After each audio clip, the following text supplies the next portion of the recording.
Ես կներկայացնեմ կենդանանման պրոտիզ սովորական ամեոբայի կառուցվածքային առանձնահատկությունները։ Ոչ մեծ ջրամբարների հատակի ջրափոսերում տիղմի մեջ կարելի է հանդիպել 0,2-ից 0,5 մմ մեծությամբ միաբջիջ օրգանիզմի, որը նման է փոքրիկ դոնդողագնդիկի, կազմված ցիտոպլազմայից, ունի մեկ կորիզ, որը կարգավորում է նրա կենսագործունեությունը, չունի մարմնի հստակ ձև, ցիտոպլազման անընդհատ շարժման մեջ է, և մարմնի այն մասը,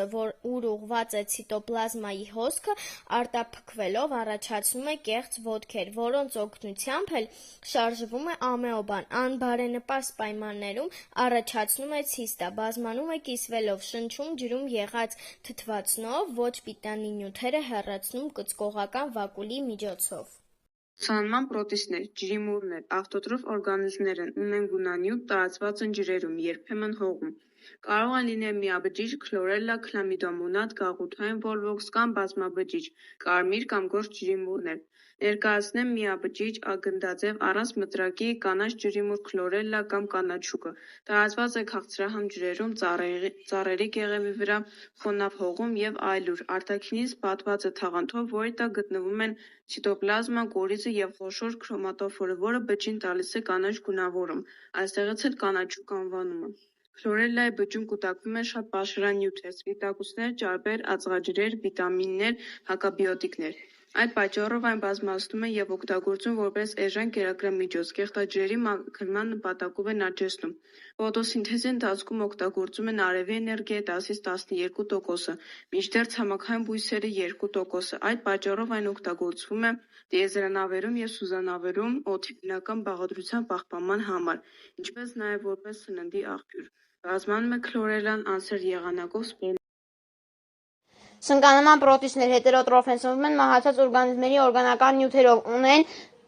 ունեն սնկանման տեսք և կենսաղբյուր, բայց չեն դասվում իրական սնկերի մեջ։ Ներկայացնեմ լորձասնկի կառուցվածքը։ Լորձասունկը վառ, դեղին կամ նարնջագույն գունավորում ունեցող հետերոտրոֆ միաբջիջ կամ բազմակորիզ պլազմոզոմ է, մի ամբողջություն է, բազմակորիզ, առանց բջջային պատերի։ Լորձասնկի ակտիվ, շնչվող և շարժվող փուլն է, շարժվում են պսևդոպոդներով, սողալով, մակերեսի վրա,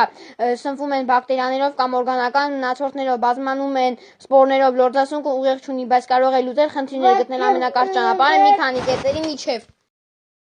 Ներկայացնեմ մակաբույծ պրոտիզների մի քանի տեսակներ։ Մալարիայի պլազմոդիումը ապրում է մարդու արյան մեջ և մոծակի ներսում մալարիայի հիվանդության հաղորդիչն է։ Տրիպանոսոմը ապրում է մարդու արյան մեջ, տարածվում ցեցե ճանճի միջոցով, առաջացնում է աֆրիկյան քնախտ։ Տրիպանոսոման ունի փոփոխվող մակերեսային սպիտակուցներ խուսափելու իմուն համակարգից։ Դիզենթերիա ամիոբան ապրում է մարդու աղիներում, տարածվում է կեղտոջրի կամ սննդի միջոցով, առաջացնում է դիզենթերիայի հիվանդությունը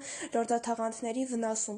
Լյամբլիա ապրում է մարդու բարակ աղիներում, տարածվում կեղտոջրի միջոցով, առաջացնում է աղիքային սուր վարակ, կարող է հասնել ուղեղ, առաջացնելով նյարդաբանական խանգարումներ։ Այսպիսով, պրոտիզները էուկարիոտ օրգանիզմների բազմազան և հետաքրքիր խումբ են, որոնք կամուրջ են հանդիսանում պարզ և բարդ կենսաձևերի միջև։ Չնայած իրենց մանր չափերին, նրանք մեծ դեր ունեն բնության նյութաշրջանառության, էկոհամակարգերի կայունության և նույնիսկ գիտական հետազոտությունների մեջ։ Նրանց ուսումնասիրելով՝ մենք ավելի լավ ենք հասկանում կյանքի բազմազանությունը և կենսաբանական զարգացումը։